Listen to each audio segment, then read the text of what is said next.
खट पकड़ के बैठ गया, खाना पीना सोना जो अनशन करने लग गया। शिष्यों ने समझाया भैया ये बात अच्छी नहीं है, तो नहीं माना, तो उसने विवाह किया। सुनीता उसका नाम।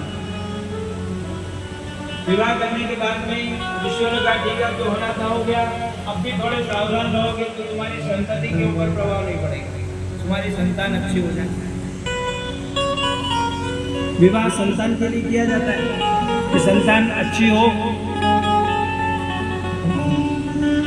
समय आने पर उस रानी ने हट कर नहीं साहब पहली बार तो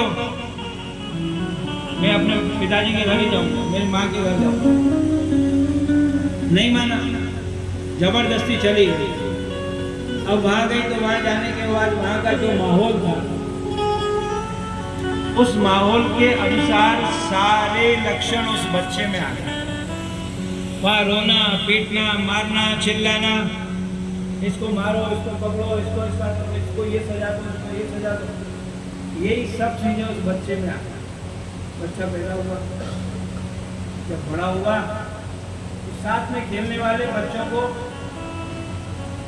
रोज मारा पीटी करे, किसी को धक्का दे दे, किसी को कुछ कर दे, किसी को कुछ रोज शिकायत आए।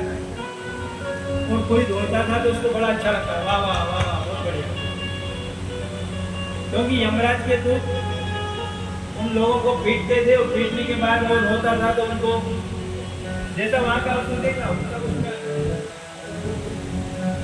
राजा ने समझाया, बहुत समय तक समझाया, लेकिन उसको समझ में आई नहीं, उसके स्वभाव में कोई परिवर्तन नहीं। अतः राजा इतना दुखी हो गया कि रोज कंप्लेन आती है, सारे गांव के लोगों की कंप्लेन आती है, तुम्हारे बेटे ने ऐसा किया, तुम्हारे बेटे ने ऐसा किया। राजा दुखी हो गया और एक दिन रात को घर छोड़ करके चला।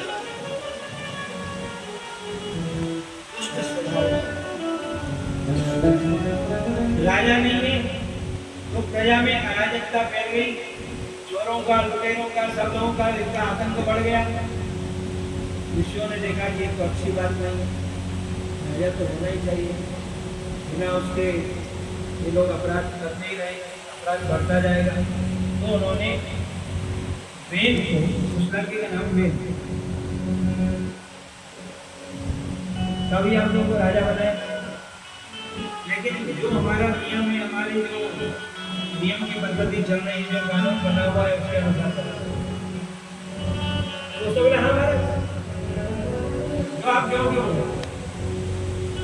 ऐसा ही होता है, जो आप कहेंगे वो करेंगे, आप तो बस करो। तब ऋषियों ने उसको राजा बिना बना दिया, राज्याभिषेक कर दिया। अब तो जैसे ही राज करते हुए बैठा और उसके हाथ में सत्ता आई और उसने नया कानून बना दिया, न यष्टव्यम न होतव्यम न दातव्यम विजापचेत्। देखो कोई यज्ञ नहीं करेगा, कोई दान नहीं करेगा, कोई पूजा पाठ नहीं करेगा, कोई मंदिर नहीं जाएगा, कोई कथा नहीं सुनेगा, कोई भागवत रामायण नहीं करेगा। जो करता हुआ दिखाई देगा उसको कड़ी से कड़ी सजा मिलेगी। अब जिनको रोज सवेरे 4 बजे उठने की आदत है, जल्दी जल्दी उठ के नहा धो के और मंदिर पहुंचते उन लोगों के बेचारे के सब बड़े परेशानी में लोग परेशान हैं। ऋषियों को मालूम पड़ा तो वो गंगा से वापस आए, आश्रमों में रहते थे, आकर के उसको समझाया कि भैया देखो ये जो नियम बना हुआ है वो यज्ञ आराधना करना है, यज्ञ करने से यज्ञात् भवति पर्जन्य और पर्जन्यात् अन्न संभव। यज्ञ करने से वर्षा होती है, उस वर्षा से अन्न पैदा होता है, सबका भरण पोषण होता है। मिल की चिमनी से कि गाड़ी के धुएं से बादल थोड़ी बनता है, उससे वर्षा नहीं होती, उससे प्रदूषण होता है। यज्ञ की परंपरा बंद होती है। ये तो पहले सब जगह समय समय तक लोग यज्ञ करते हैं, तो उसने उस यज्ञ की परंपरा को बंद कर, कोई नहीं करेगा। और पूजा करनी है, मंदिर बनाना है तो वेद की मूर्ति बिठाओ, क्योंकि राजा में सब देवताओं का निवास, राजा ही सब कुछ।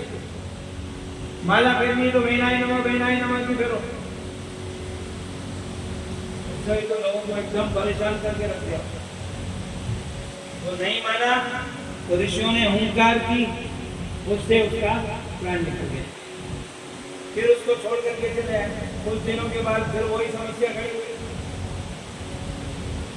तो ऋषियों ने आकर के उसकी माँ को पूछा कि यह राजा का शरीर कहाँ है। तो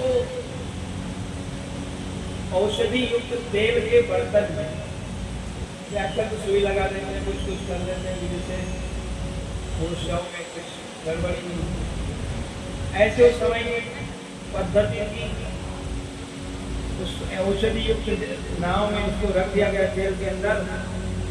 रानी ने बताया ये शरीर है। उन्होंने उसके शरीर का मतन किया, ऊपर के हिस्से का मतन किया, नीचे के हिस्से का मतन किया। कमर के नीचे से जब उन्होंने उसका वो किया तो उसमें से काले रंग का पुरुष निकला। उसको उन्होंने कहा भैया निश्चित कर। वो निषाद जाती हो गई, एक प्रकार की जंगल में रहने वाली जाती। फिर ऊपर के हिस्से का मतन किया तो यहाँ से सीधे हाथ की तरफ दाहिने भुजा से पृथु नाम के राजा प्रकट हुए और बाईं तरफ से अर्ची नाम की रानी। ये लक्ष्मी नारायण का अवतार। पृथु को जैसे ही पृथु का प्राकट्य हुआ सब लोग बड़े प्रसन्न हुए। उसको उनका राज्याभिषेक हुआ और सब लोग आकर के राजा की स्तुति करें। सूच मागर बंदीजन सब आए। तो राजा ने कहा अरे मैंने तो अभी कुछ काम ही नहीं किया, कुछ काम करो तो फिर आप मेरी प्रशंसा करो। राजा ने जब वो राजगद्दी पर बैठे तो प्रजा उनके पास रोते हुए आए, क्योंकि राजा जब दुष्ट होता है, अधर्मी हो जाता है तो उसके कारण प्रकृति भी साथ नहीं देती।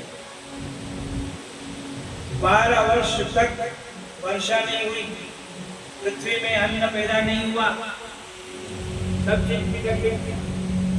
तो प्रजा निरंजनी शुद्ध कृष्ण सब राजा के पास आया, महाराज हमारे भूखे मर गए। सब बात बताई।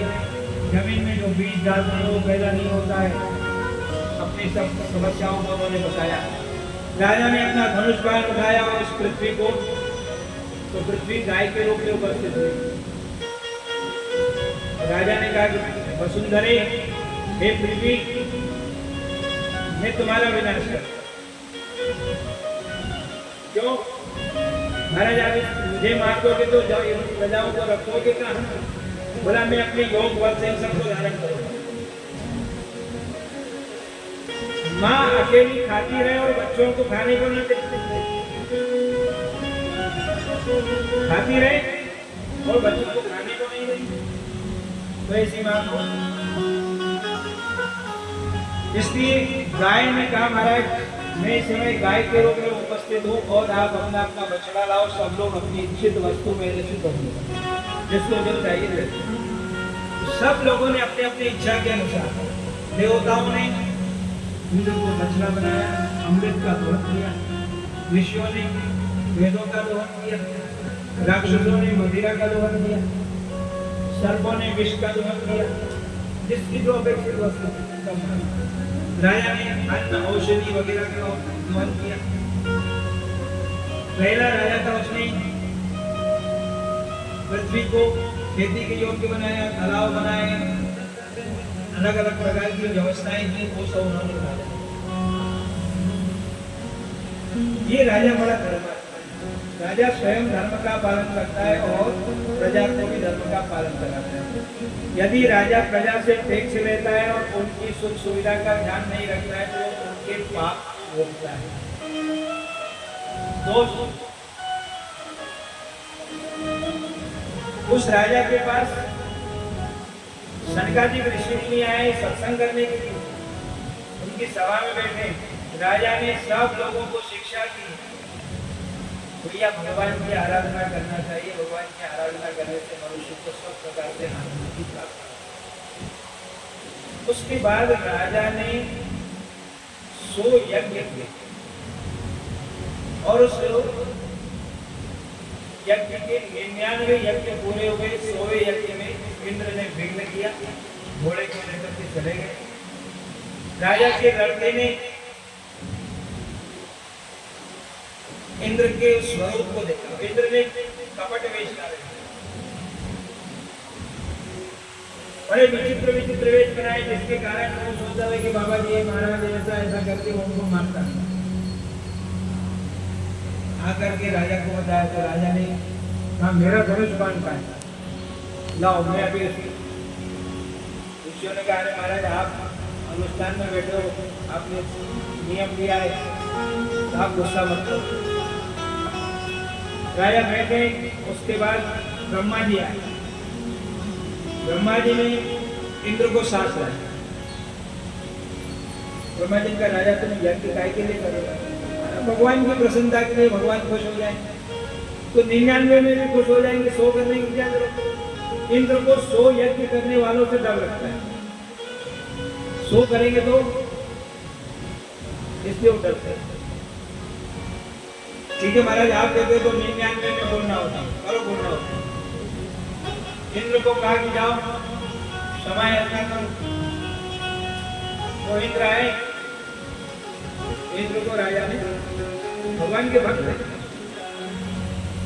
नहीं आप देवता है, आप मेरे को प्रणाम करें, इसकी बात नहीं। अब तो भगवान स्वयं आ गए, क्या बात है, भगवान पधार गए, भगवान को विराजमान किया और वहां कीर्तन होने लगा। नेक्स्ट गोविंद जय जय गोविंद।